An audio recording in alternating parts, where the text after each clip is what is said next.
नमस्कार साथियों class 12th chemistry में अभी विलियन वाला चैप्टर अपना चल रहा है और इस सीरीज़ में आज ये तीसरा लेक्चर है। इससे पहले हमने 2 लेक्चर पढ़ लिए हैं। सिस्टमेटिक तरीके से आप यूनिट कंप्लीट कीजिए, सभी लेक्चर देखिए।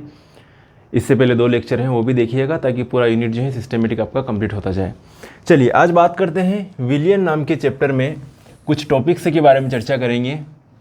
हेनरी के नियम के बारे में बात करेंगे, गैसों की द्रव में विलेयता के बारे में चर्चा करेंगे। अब जो भी अपन पढ़ाई करें उसमें आप इमेजिनेशन ज़रूर करना।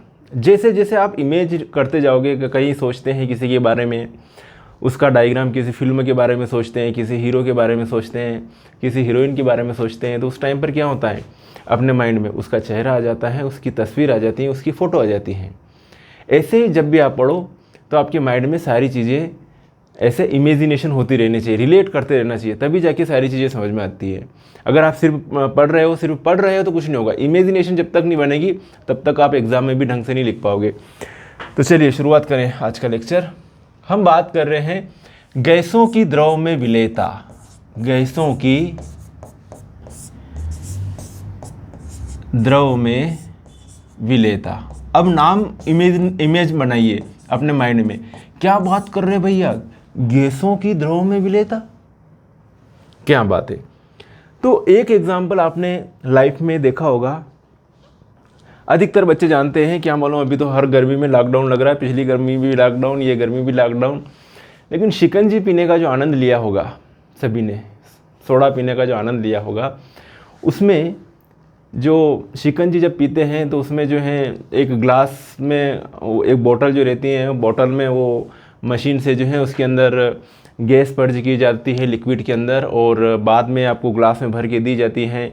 वापस उसके अंदर थोड़ा सा अगर नमक मिला दिया जाए तो गैस बाहर निकलती है। ये सारी प्रोसेस आपने देखी होगी कि जल्दी पी लो भैया। और जल्दी पीने की क्यों कहते हैं, क्योंकि आपकी गैस अंदर पेट के अंदर जाएगी, फिर डकार आ रही है भैया, गैस बाहर निकल रही है। तो गैसों की द्रव में विलेयता, इमेज बनाइए माइंड में कि गैसों की द्रव में विलेयता। ठीक है, अपने को आपके पास द्रव है और द्रव के अंदर आपको किसको भेजना है, गैस को। द्रव के अंदर आपको किसको भेजना है भैया, गैस को इसके अंदर भेजना है, गैस को। ये है यहाँ पर आपका द्रव। कैसे घुलेगी, कितनी घुलेगी, क्या होगा, वो सारी चीज़ के बारे में बात करते हैं। और इससे रिलेटेड हेनरी का नियम भी है, गैसों की द्रव में विलेयता से रिलेटेड। बात करें, क्वेश्चन स्टार्ट करें। गैसों की द्रव में विलेयता को परिभाषित करो और इसे प्रभावित करने वाले कारकों को भी समझाओ। सुनिएगा, किसी गैस की घन सेंटीमीटर में, आयतन को हमेशा किसमें रिप्रेजेंट करेंगे, घन सेंटीमीटर में, मतलब सेंटीमीटर क्यूब।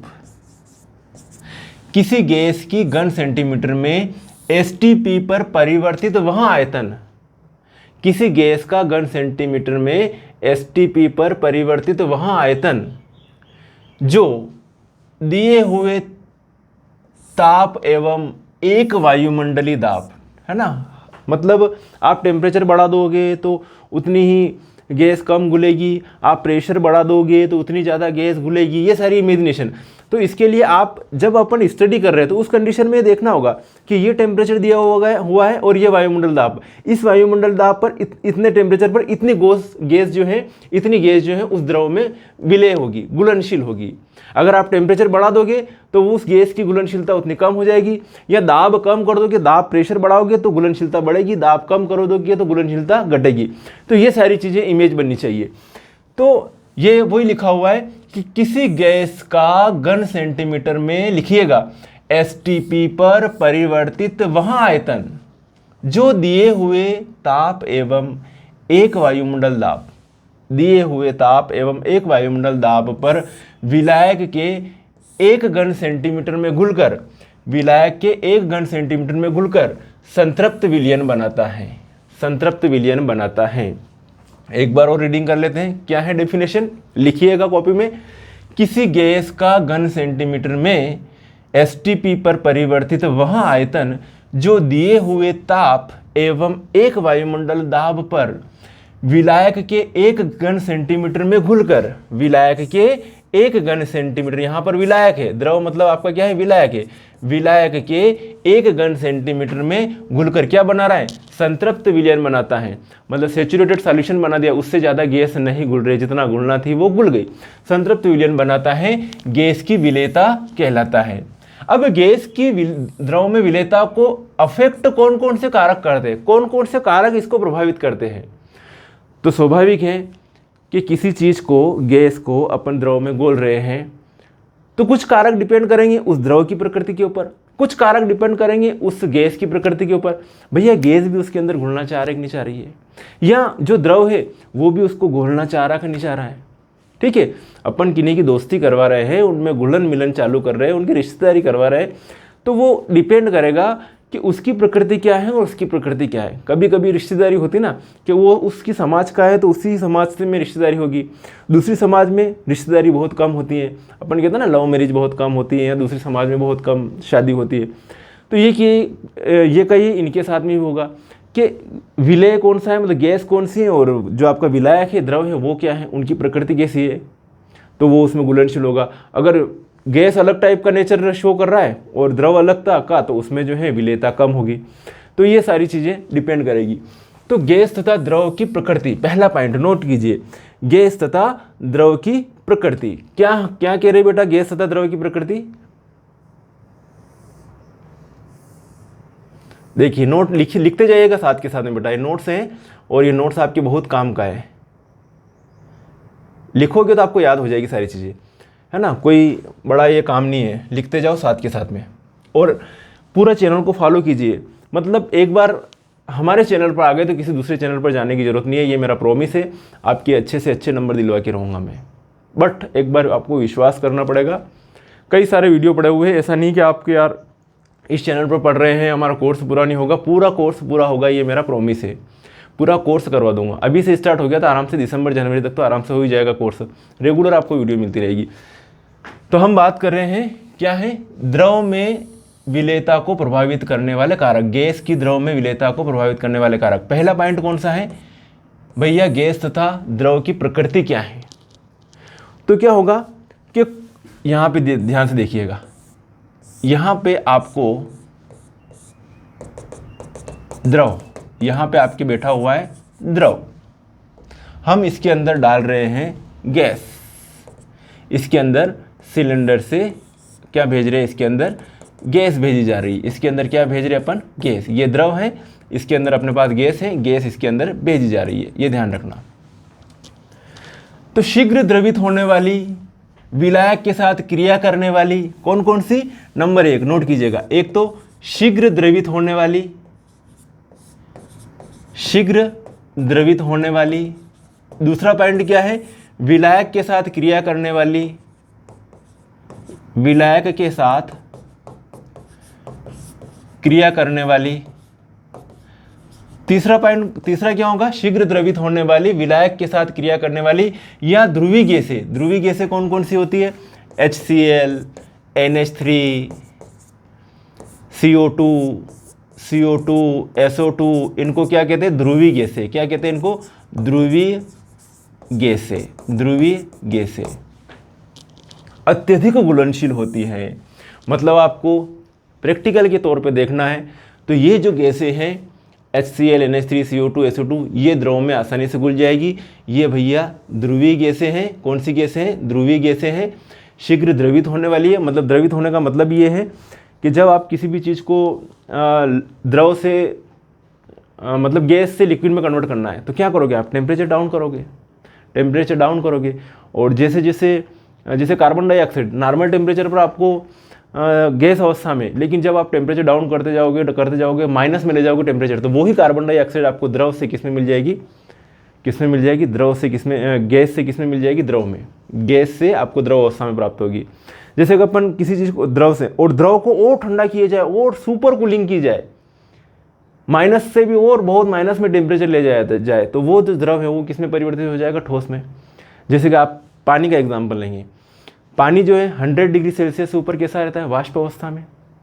जब 100 से नीचे आया तो वो वही पानी, मान लो कोई चीज़ 100 डिग्री सेल्सियस पर है तो वहाँ पर क्या है, वहाँ पर वो पानी, उससे ऊपर पानी किस में होगा, उससे ऊपर पानी होगा वाष्प अवस्था में, 100 से जैसे टेम्परेचर नीचे आए द्रव अवस्था में, वो टेम्परेचर अपन डाउन करते चले जाए 0 डिग्री सेल्सियस लाएंगे, क्या बन जाएगा, ठोस अवस्था में बर्फ बन जाएगा पानी का। तो ऐसे कोई गैस, जैसे कि कोई गैस आपको, जैसे पानी 100 डिग्री सेल्सियस पर आपको किस में मिल रहा है बेटा, 100 डिग्री सेल्सियस पर आपको, 100 डिग्री सेल्सियस से ऊपर किस में मिल रहा है आपको, वाष्प। मेरी बात सुनना, 0 डिग्री सेल्सियस पर आपको 0 डिग्री से 100 डिग्री सेल्सियस के बीच में कौन सी, द्रव अवस्था है, और इससे नीचे जो है, इससे नीचे कौन सी, ठोस अवस्था है, और उससे ऊपर कौन सा है, वाष्प अवस्था है, वाष्प अवस्था है।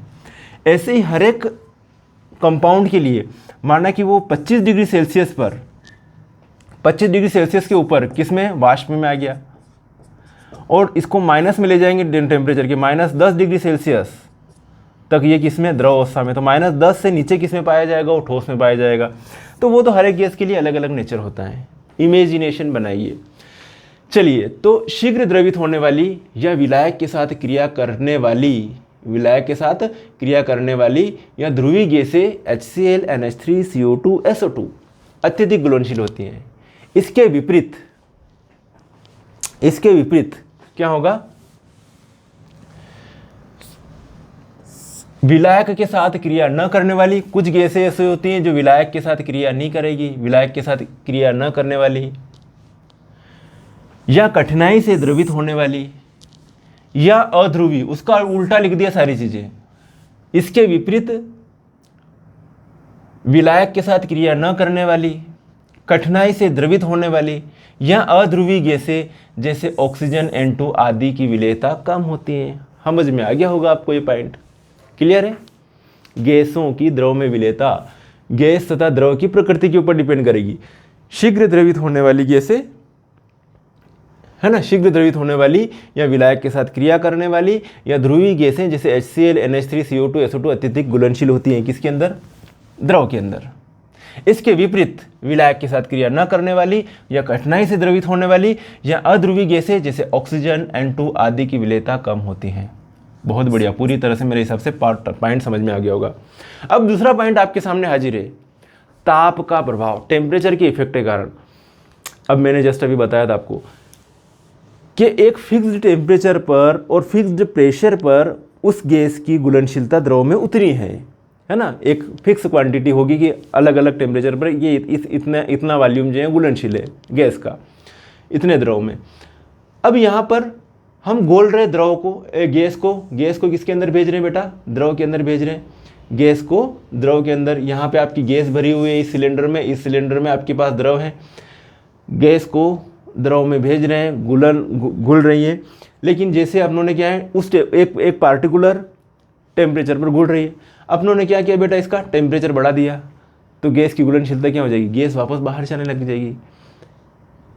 गैस क्या होने लगी, वापस घुलनशीलता कम होने लग जाएगी, गतिशील होने लग जाएंगे कण। अपन कहते हैं ना कि ठोस में बिल्कुल मालिक्यूल पास में रहते हैं, अपनी जगह पर ही कंपन करते हैं, द्रव में थोड़े दूर रहते हैं, थोड़ी सी रिक्तियाँ रहती है उसके अंदर गैपिंग। गैस में अणु बहुत दूर रहते हैं और बहुत ज़्यादा गतिशील रहते हैं। हालांकि द्रव में भी गतिशील रहते हैं, गैस में बहुत ज़्यादा गतिशील रहते हैं, बहुत दूर रहते हैं मालिक्यूल, ठीक है, और ठोस में बिल्कुल पास रहते हैं। तो ये बात है। तो टेम्परेचर का इफेक्ट क्या पड़ेगा, हर कोई बताएगा इसका, कि गैसों की द्रव में विलेयता ताप वृद्धि पर कम होती है। जैसे जैसे टेम्परेचर बढ़ाओगे आपकी घुलनशीलता कम होती जाएगी। उदाहरण के लिए जब जल को गर्म किया जाता है तो घुली हुई गैस क्या हो जाएगी, बुलबुलों के रूप में बाहर निकल जाती है। जैसे कि अपन गर्म पानी पिएंगे, पानी के अंदर ऑक्सीजन घुली रहती है, लेकिन गर्म पानी पिएंगे अपन तो पीने में नहीं आता, क्योंकि उसके अंदर बिल्कुल आपको डकार नहीं आएगी, भारीपन लगेगा इस टाइप का, मतलब कि उसके अंदर गैस है ही नहीं कुछ भी, स्वाद भी चेंज हो जाएगा थोड़ा। तो ये भी होगा कि गैस की द्रव में विलेयता ताप वृद्धि पर कम हो जाती है। उदाहरण के लिए जब जल को गर्म किया जाता है तो घुली हुई गैस बुलबुलों के रूप में कहाँ निकल जाती है, बाहर निकल जाएगी। आपने जैसे कि इस बॉटल के अंदर आप थोड़ी देर के लिए आपने शिकंजी का गिलास रख रखा, ठंडा है, वो बर्फ़ डाल रखा है, इसलिए गैस उसमें घुलनशील है। अब जैसे थोड़ी देर पड़ा रहेगा तो वैसे ऑटोमेटिकली जो आपका ग्लास में जो गैस घुली हुई है, उस ग्लास के अंदर क्या है, गैस घुली हुई था, उसका वॉल्यूम इतना है, लेकिन थोड़ी देर बाद वो गैस की घुलनशीलता निकल जाएगी, थोड़ा वॉल्यूम क्या हो जाएगा, कम हो जाएगा उसका ग्लास का। मेरी बात समझ। नेक्स्ट पॉइंट है अशुद्धियों। अब क्या कर रहे हैं आप, शिकंजी का ग्लास आप डायरेक्ट पी लो, अगर आपको गैस अपने अंदर पेट में भेजना है तो नहीं तो क्या करो, थोड़ा सा उससे बोलेंगे जा नमक ला रहे भैया, नमक ला, मतलब नमक क्या है, उस गैस गुल रही है, बढ़िया काम चल रहा है, द्रव में गुली हुई है। जैसे नमक लाए कि नमक के कारण क्या हुआ कि वो जो गैस थी उसकी घुलनशीलता कम हो गई, वो उफान किया, अरे मैं कैसे टिकूँ, तू अंदर आ गया मैं बाहर जाऊँ। गैस क्या बोले, तू कहाँ से आ गया, तू तो मेरा दुश्मन है। पानी को बोल रही गैस, तूने मेरे को क्यों बुलाया जब इसको बुलाना था। तो तुरंत जो है, जैसे कभी कभी होता है ना घर में मेहमान जो तुरंत यार बैठा है आराम से, उनकी बातचीत चल रही है, एक तीसरा मेहमान आ गया जिन दोनों की आपस में दुश्मनी है, तू इसको रख, तू इसको रख, मैं निकलता हूँ, ऐसा होता है। तो वही बात यहाँ पे है कि अशुद्धि अगर डालोगे, यहाँ पर आपकी जो है, मैं बहुत रियल एग्जाम्पल लेके बता रहा हूँ, अगर आपकी जो है यहाँ पर गैस गुली हुई है, इसके अंदर गैस और द्रव दोनों है, अब इसमें अचानक आपने क्या कर दिया, अशुद्धि मिला दी, अशुद्धि के रूप में नमक मिला दिया, गैस को गुस्सा आया, बाहर निकलेगी, चल मैं जाता हूँ, तू इसको रख ले, अशुद्धि को रख ले बेटा, मेरी ज़रूरत नहीं, अच्छे इंसान की ज़रूरत नहीं तेरे को, ठीक है, वो वाला कहावत। तो यही लिख रखा है बेटा कि अशुद्धियों का प्रभाव, गुली हुई अशुद्धियाँ भी गैस की विलेयता को क्या करती है बेटा, अफेक्ट करती है, प्रभावित करती है। अगला पॉइंट, दाब का प्रभाव। क्या प्रभाव, कौन सा प्रभाव, दाब का। नेक्स्ट है दाब का प्रभाव, नोट कीजिए दाब। अब ये आपके पास जो है गैस है और गैस कम घुल रही है, गैस क्या है, कम घुल रही है।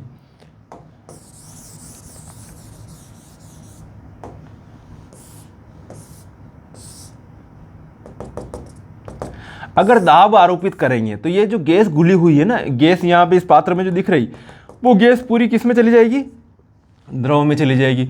तो दाब प्रेशर बढ़ाएंगे तो गैस के मालिक्यूल इसकी सतह पर टकराएंगे, द्रव की सतह पर, गैस के मालिक्यूल द्रव की सतह पर टकराएंगे, और टकरा कर वो धीरे धीरे ये जो मालिक्यूल हैं गैस के मालिक्यूल, वो द्रव की सतह पर टकरा के धीरे धीरे क्या अंदर प्रवेश करना चालू करेंगे, अंदर जाते जाएंगे। तो जैसे जैसे दाब आरोपित करेंगे वैसे वैसे गैस की द्रव में विलेयता या घुलनशीलता बढ़ती जाती है। मेरी बात आपको समझ में आई होगी भाइयों। तो ये लिखा हुआ है कि दाब का प्रभाव, तो गैस की द्रव में विलेयता दाब द्वारा बहुत अधिक प्रभावित होती है, दाब बढ़ने पर गैसों की विलेयता बढ़ती जाती है। आए चारों पॉइंट समझ में। हम पढ़ रहे हैं गैस की द्रव में विलेयता। अब भाई साहब अपन इसी से रिलेटेड हेनरी का नियम पढ़ते हैं। गैस की द्रव में विलेयता से रिलेटेड हेनरी का नियम पढ़ते हैं। हेनरी का नियम क्या कह रहा है, चलिए हेनरी का नियम, वही जो अपनों ने बात करी गैस की द्रव में विलेयता से रिलेटेड, तो वही बात हेनरी ने आके प्रूव कर दी। हाँ भैया ये होता है। क्या बोल रहे हैं हेनरी साहब, देखिए मेरी बात सुनिए, हेनरी का नियम देखिए, हेनरी का नियम, हेनरी ने गैस की विलेयता में, है ना, गैस की विलायक में विलेयता, ये आपका विलायक मतलब द्रव, ये आपका विलायक है, और उस विलायक के अंदर अपन क्या भेज रहे हैं बेटा, गैस। ये आपका सिलेंडर है गैस का, इसके अंदर क्या भेजी जा रही है, गैस भेजी जा रही है, गैस। क्या कह रहा है हेनरी भाई साहब का नियम, चलो इसी से कर लेते हैं। हेनरी ने गैस की विलेयता, गैस की विलायक में विलेयता, इस गैस की, ये गैस है, ये विलायक है, विलायक द्रव कह सकते हो, भले इसको जल कह सकते हो, जल विलायक के रूप में ले रहे तो गैस में कौन सी भी कार्बन डाइऑक्साइड हो सकती है, ठीक है। हेनरी ने गैस की विलायक में विलेयता तथा दाब के मध्य मात्रात्मक संबंध का अध्ययन किया और एक नियम दिया जिसे हेनरी का नियम कहते हैं, जिसे क्या कहते हैं, हेनरी का नियम कहते हैं। उन्होंने क्या कहा, आप ध्यान से समझना मेरी बात को बिल्कुल। उन भाई साहब ने क्या कह दिया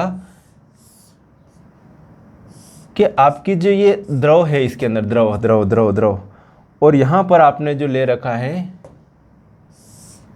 ये गैस, यहाँ पर गैस है, ठीक है। जैसे जैसे आप जो है दाब आरोपित करोगे, दाब आरोपित करोगे, गैस की द्रव में घुलनशीलता क्या होती जाएगी, बढ़ती जाएगी। सिंपल कॉन्सेप्ट देखे गए भाई साहब। वो तो क्या कहा, देखो इस नियम के अनुसार स्थिर ताप पर टेम्परेचर कांस्टेंट रखना है। स्थिर ताप पर किसी गैस की द्रव में विलेयता, स्थिर ताप पर किसी गैस की द्रव में विलेयता गैस के दाब के समानुपाती होगी। जितना दाब आरोपित होगा उतनी ज़्यादा गैस द्रव में घुलती जाती है। क्या है? स्थिर ताप पर किसी गैस की द्रव में विलेयता गैस के दाब के समानुपाती होती है। स्थिर ताप पर गैस की द्रव में विलेयता गैस के दाब के समानुपाती होती है। ये हेनरी का नियम है। लिखिएगा, स्क्रीनशॉट लीजिएगा, आगे बढ़ते हैं। इसी को आगे पूरा इसका वर्णन किया जाएगा, अब चीर फाड़ की जाएगी इसकी। चलिए, क्या कह रहे भाई साहब ये? अब देखो हेनरी का नियम का गणितीय रूप, जो अपनों ने हेनरी का नियम पढ़ा है ना, अपनों ने क्या पढ़ा? हेनरी का नियम के स्थिर ताप पर किसी गैस की द्रव में विलेयता गैस के दाब के समानुपाती होती है ना। स्थिर ताप पर किसी गैस की द्रव में विलेयता गैस के दाब के समानुपाती होती है। गणितीय रूप क्या है इसका? ये है बेटा जी गणितीय रूप कि मान लो द्रव की इकाई आयतन में गैस की मात्रा कितनी है? m। मान लो द्रव के इकाई आयतन में गैस की मात्रा m ग्राम है तथा विलयन के साथ साम्यावस्था में गैस का दाब कितना है? p है। तो जितना दाब आरोपित करोगे उतनी ही गैस क्या होगी? घुलेगी किसके अंदर? द्रव के अंदर। यही तो बात है। या इसको लिख लो m बराबर KHP। के समानुपाती का चिन्ह हटाया, बराबर लगा दिया। KH क्या है यहाँ पर? KH को कहते हैं हेनरी स्थिरांक। क्या कहते हैं? हेनरी स्थिरांक। लिख लो, KH को कहते हैं हेनरी स्थिरांक कहते हैं। m क्या है यहाँ पर? विलायक के इकाई आयतन में विलीन गैस की मात्रा। विलायक के इकाई आयतन में विलीन गैस की मात्रा। विलीन गैस की मात्रा। और P क्या है? विलायक के साथ साम्य में उपस्थित गैस का दाब। विलायक के साथ साम्य में उपस्थित गैस का दाब। मेरे हिसाब से समझ में आ गया होगा। जितना अपन दाब आरोपित करेंगे उतनी ही गैस क्या होगी? द्रव के अंदर घुलेगी। मान लो द्रव के इकाई आयतन में गैस की मात्रा m ग्राम है तथा विलयन के साथ साम्यावस्था में गैस का दाब P है। तो m समानुपाती क्या लिखेंगे? P या m बराबर KHP, जबकि m विलायक के इकाई आयतन में विलीन गैस की ग्राम में मात्रा है। P क्या है? P विलायक के साथ साम्य में उपस्थित गैस का दाब है। KH हेनरी नियम का स्थिरांक है, जो कि गैस की प्रकृति, अलग अलग गैस की प्रकृति के लिए हेनरी स्थिरांक की वैल्यू अलग अलग होगी, जो कि मैंने बताया था अभी कि कौन सी गैस का नेचर कौन सा है। कोई आसानी से घुल रही है, कोई आसानी से नहीं घुल रही है, कोई द्रव के साथ क्रिया करने वाली है, कोई क्रिया नहीं करने वाली है, तो अलग अलग नेचर होगा। तो जो KH जो क्या है? हेनरी नियम का स्थिरांक है, हेनरी स्थिरांक कहते हैं, जो कि गैस की प्रकृति, विलायक की प्रकृति और ताप का अभिलाक्षणिक होता है। मेरी बात आपको समझ में आ गई होगी। क्लियर है? ये तो हेनरी नियम हो गया। अब इसकी सीमाएं क्या हैं? हेनरी नियम की सीमाएं क्या हैं और ये कहाँ पर लागू नहीं होता है? ठीक है, हेनरी नियम की सीमाएं पूरा लिखते जाना, साथ के साथ में नोट्स बनाते जाना बेटा। बहुत मज़ेदार चैप्टर है ये। इतना आपको जो है विथ नोट्स विथ समझाना सारी चीज़ें हो रही है यहाँ पर। नहीं तो समझा दिया जाए और नोट्स नहीं मिले तो आप क्या करोगे? स्क्रीनशॉट ले और नोट्स बनाओ। देखिए, हेनरी नियम की सीमाएं। यह नियम किसके ऊपर? तनु विलयनों के लिए लागू होता है। तनु विलयनों के लिए यदि गैस द्रव में अत्यधिक विलय है तो इस नियम का पूर्ण पालन नहीं होता। आसानी से अगर घुली रही है तो फिर हेनरी नियम का क्या मतलब है कि m प्रोपोर्शनल P का क्या मतलब है कि जितना दाब आरोपित करेंगे उस हिसाब से गैस घुलेगी। वो तो आराम से जबरदस्ती घुलने के लिए जा रही है अंदर, तो फिर इसका नियम का मतलब ही नहीं है। समझ में आया ना? तो यह नियम तनु विलयनों के लिए लागू होता है। यदि गैस द्रव में अत्यधिक विलय है तो यह नियम का पूर्ण पालन नहीं होता है। धुप्पल है सारा, कह तो दिया लेकिन वापस बदल रहे। ठीक है, इसीलिए तो इमेजिनेशन करना जरूरी है। देन दाब निम्न और ताप उच्च होना चाहिए। क्या होना चाहिए? दाब निम्न और ताप उच्च होना चाहिए, अर्थात गैस को आदर्श गैस के समान व्यवहार प्रदर्शित करना चाहिए। आदर्श गैस के समान व्यवहार प्रदर्शित करना चाहिए। कैसा व्यवहार करना चाहिए, आदर्श गैस के समान। और आदर्श गैस मतलब तनु विलयन, तनु है उसके अंदर बहुत कम मात्रा में गैस प्रेजेंट है विलायक के अंदर, वो वाली की सिचुएशन है। गैस की विलायक के साथ क्रिया करके कोई यौगिक नहीं बनाना चाहिए। अगर वो विलायक के साथ क्रिया करके कोई यौगिक बना लेगा तो फिर काहे का ये अपन जो कह रहे हैं कि M प्रोपोर्शनल P है, जितना दाब आरोपित करेंगे उसी हिसाब से गैस जो है घुलेगी, है ना। M क्या है, विलायक के इकाई आयतन में विलीन गैस की मात्रा है, तो जितना दाब आरोपित कर रहे हैं उसी हिसाब से घुल रही है। तो वो वाली कहानी यहाँ पर यथार्थ नहीं होगी, वो तो जाके अंदर कंपाउंड बना रही, तो अब आने वाले जो मालिक्यूल है उनको कम दाब आरोपित करना पड़ेगा, आसानी से वो तो घुल रहे हैं अंदर। तो ये वाली बात भी है कि गैस की विलायक के साथ क्रिया करने की कोई यौगिक नहीं बनाना चाहिए, तथा विलायक के साथ उसका संगुणन या वियोजन भी नहीं होना चाहिए, नहीं तो ये नियम जो है सीमाएँ हैं, लागू नहीं हो सकता। अब बताते हैं हेनरी नियम के अनुप्रयोग में। हेनरी भाई साहब के नियम के एप्लीकेशन से क्या है, एप्लीकेशन से हेनरी साहब ने अपने को शिकंजी पिलाना सिखा दी। क्या पिलाना सिखा दी, शिकंजी। ठीक है, कार्बोनेटेड शीतल पेयों के उत्पादन में सोडा वाटर जो भी है, कोका कोला, थम्स अप, हिला के ढक्कन खोलेंगे पूरे बाहर निकल जाएगा कोका कोला, ठीक है, थम्स अप, स्प्राइट जो भी है हो सकता है। तो क्या है, जो भी शीतल पेय होते हैं उसके अंदर क्या है, गैस पर्ज की जाती है द्रव के अंदर। तो सोडा, जल एवं शीतल पेयों में कार्बन डाइऑक्साइड की विलेयता बढ़ाने के लिए बोतल को अधिक दाब पर बंद किया जाता है, बोतल को अधिक दाब पर बंद किया जाता है, मतलब उसके अंदर गैस है, आपको कोई टेंशन लेने की ज़रूरत नहीं है। गहरे समुद्र में सांस लेने में, गहरे समुद्र में सांस लेने में, तो गहरे समुद्र में श्वास लेने के लिए गोताखोर ऑक्सीजन प्राप्त करने के लिए संपीड़ित वायु का प्रयोग करते हैं। अधिक वायुमंडल दाब के कारण श्वास के साथ ली गई वायुमंडल गैसों की रक्त में विलेयता अधिक हो जाती है ना, विलेयता क्या हो जाती है, अधिक हो जाती है, ये होता है।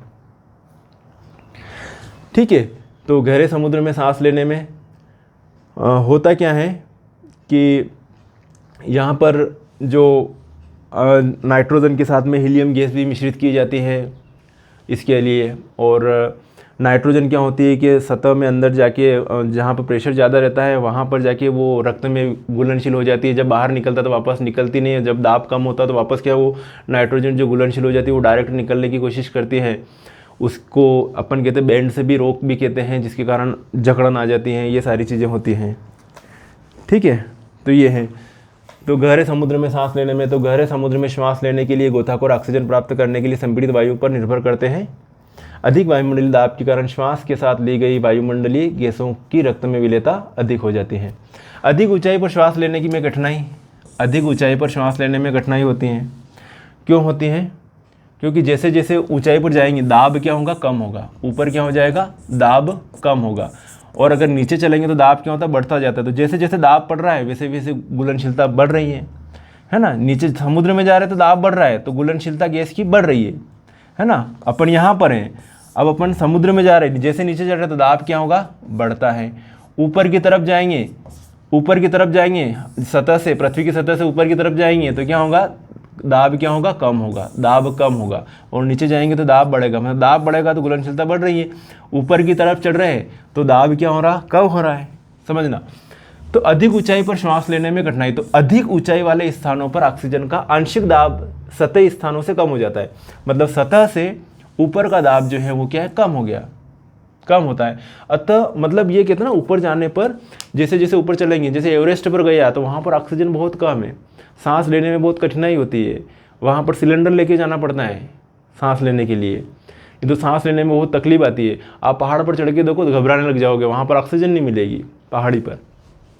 ठीक है, तो यही बात लिखी हुई है कि अधिक ऊंचाई वाले स्थानों पर ऑक्सीजन का आंशिक दाब सतही स्थानों से कम होता है। अतः इन स्थानों पर रहने वाले लोगों को आरोहकों के रक्त एवं उत्तकों में ऑक्सीजन की सांद्रता निम्न हो जाती है।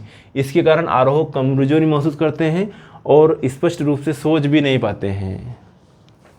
ठीक है, तो अगर आपको मेमोरी पावर अच्छा बढ़ाना है तो सतह पर बैठ कर पढ़ो, आराम से अच्छी मेमोरी रहेगी, अच्छा सोचोगे, अच्छा पढ़ोगे, है ना, बजाय बेड पर बैठने के नीचे बैठ के आराम से बैठो, बढ़िया।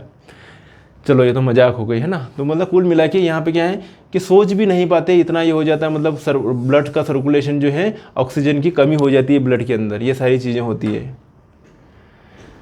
तो ये हेनरी भाई साहब का नियम, इसकी सीमाएं, इसके अनुप्रयोग, और अपनों ने क्या पढ़ा, हेनरी के नियम का गैसों की द्रव में विलेयता को परिभाषित कीजिए, ये देखा अपनों ने। प्रभावित करने वाले कारक देखे अपनों ने सारे, ठीक है। गैसों की द्रव में विलेयता को प्रभावित करने वाले कारक देखे, प्रभावित करने वाले कारक की स्टडी करी। फिर अपनों ने जो है हेनरी का नियम क्या है, इसकी सीमाएं और इसकी उपयोगिता। उपयोगिता मतलब वही एप्लीकेशंस। मेरी बात आपको अच्छी तरह समझ में आई होगी। अब एक क्वेश्चन और पढ़ लें क्या, एक और पढ़ लेते चले। ठोस विलयन क्या है और इसके प्रकार बताइए। ठोस विलयन भी होते हैं, हमने विलयन के प्रकार पढ़े थे, उसमें अलग अलग टाइप के, गैसीय विलयन, द्रव विलयन, ठोस विलयन, अपनों ने अलग अलग बात करी थी। हम थोड़ा सा ठोस विलयन के बाद में थोड़ी सी चर्चा कर लेते हैं। ठोस विलयन क्या होते हैं भैया, ठोस विलयन क्या है, इसके प्रकार लिखिए। तो दो प्रकार होते हैं, एक तो प्रतिस्थापनिक ठोस और एक होते हैं अंतराकाशी ठोस। ठोस विलयन, ठोस विलयन वे होते हैं जिनके दोनों घटक अर्थात विलेय और विलायक ठोस हो। ठोस विलयन वे होते हैं जिसके दोनों घटक क्या हो, विलेय और विलायक क्या हो, ठोस हो। उनको मिक्सअप किया जाता है, उस कंडीशन में तो वो लिक्विड में होंगे, हाई टेम्परेचर पर ले जाके उनमें मिक्सअप किया जाता होगा दोनों को, तो वो ठोस विलयन बन गया, है ना। जैसे कि ये धातुएं, मिश्र धातुएं, स्टील वगैरह जो भी बनाते हैं, तो क्या करते हैं, मेटल को गर्म किया जाता है, गर्म करने पर ये क्या है, बहुत हाई टेम्परेचर पर लिक्विड हो जाते हैं, फिर उसके अंदर एक ठोस के अंदर दूसरा ठोस, तो ये ठोस विलयन बन गया। तो यही है कि जिनके दोनों घटक क्या होते हैं, विलेय और विलायक, दोनों दो ठोस होते हैं। ये दो वर्गों में वर्गीकृत किए गए, एक तो प्रतिस्थापनिक ठोस और एक अंतराकाशी ठोस। यदि किसी ठोस के जालक बिंदुओं पर विद्यमान परमाणु, आयन या अणु अन्य किसी समान ठोस या परमाणु या आयन से या अणुओं से प्रतिस्थापित हो जाता है। मेरी बात सुनना ध्यान से। एक तो ये वाले ठोस है, बहुत आसानी से आपको समझ में आ जाएगा।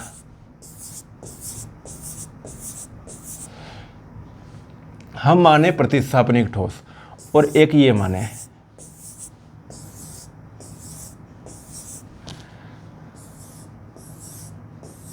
ठीक है।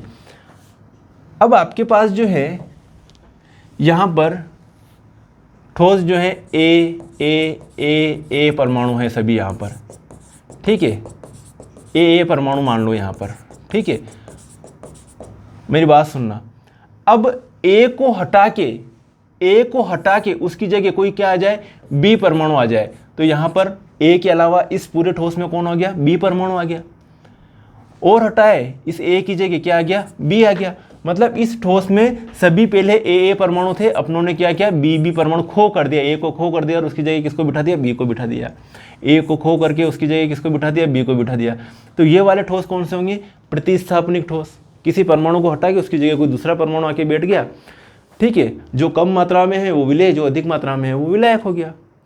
अब जैसे कि कोई अंतराकाशी ठोस है, तो कोई ठोस है उसके अंदर गैपिंग है, और गैपिंग में जैसे पूरा ए तो यहाँ पर बैठा हुआ है, ये समझ लेना, ए सभी हैं यहाँ पर।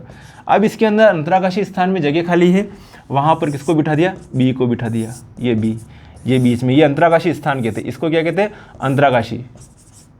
अंतराकाशी स्थान। ओके, और इसमें तो हटा के उसकी जगह बैठा। तो अब इसको देखो, रीड कर लेते हैं। यदि किसी ठोस के जालक बिंदुओं पर विद्यमान परमाणु, आयन या अणु अन्य किसी समान ठोस के परमाणु, आयनों या अणुओं से प्रतिस्थापित हो जाते हैं, तो प्राप्त ठोस प्रतिस्थापनिक ठोस कहलाता है। इसके एग्जाम्पल है पीतल है, आपका कांसा है, स्टील है, मोनल धातु है, ये सभी क्या है, प्रतिस्थापनिक ठोस हैं, ठीक है। ये सभी प्रतिस्थापनिक ठोस है। इसमें एक मेटल के परमाणु को दूसरी मेटल के परमाणु द्वारा हटाया जाता है, प्रतिस्थापित किया जाता है। अब हम बात करें अंतराकाशी ठोस। तो जब किसी ठोस की झालक रिक्तियों या अंतराकाशी स्थानों में किसी अन्य ठोस के परमाणु जो आकार में छोटे होते हैं स्थान ग्रहण कर लेते हैं, तब इस प्रकार के ठोस को अंतराकाशी ठोस कहते हैं। टंगस्टन कार्बाइड इस टाइप का ठोस है। मेरी बात सुनने होंगे आप। तो साथियों, मेरे हिसाब से इस लेक्चर में आपको काफ़ी आनंद आया होगा, बढ़िया लगा होगा, मस्त लगा होगा। मैंने पूरा मन से पढ़ा है इस चैप्टर को। ऐसे आप सारे लेक्चर सिस्टमेटिक तरीके से देखिएगा, पूरा टिकिएगा हर लेक्चर में। आधा अधूरा अगर 2-5 मिनट देखना हो तो वीडियो खोलना ही मत। आपको पूरा देखना हो, प्लानिंग हो कि हाँ इस वीडियो को पूरा देखूंगा, तभी वीडियो को आप बढ़िया से खोल के किताब कॉपी लेके फिर देखिए मस्त तरीके से। ठीक है, कॉपी पेन लेके नोट्स बनाइए, किताब का सहारा लीजिए। मैंने क्या क्या चर्चा करी कि यार ये इतनी अच्छी चर्चा करी, मज़ा आ गया अपने को लेक्चर में, ये वो सारी चीज़ें होनी चाहिए। और अपने साथियों को, अपने दोस्तों को, सभी को बताइएगा। और चैनल को जो है सब्सक्राइब करके घंटी बजा दीजिएगा। जैसे आपके पास मेरा नया वीडियो आएगा, आपके पास क्या आ जाएगी, नोटिफिकेशन आ जाएगा, मैसेज आ जाएगा। फालतू चीज़ों को मैसेज आते रहते हैं, तो कम से कम एक आपकी नई वीडियो का मैसेज आएगा तो वो आपके लिए फ़ायदा करेगा। चलिए ठीक है साथियों, मिलेंगे फिर नेक्स्ट वीडियो में, तब तक के लिए bye. Thank you so much for watching और जय हिंद, जय भारत।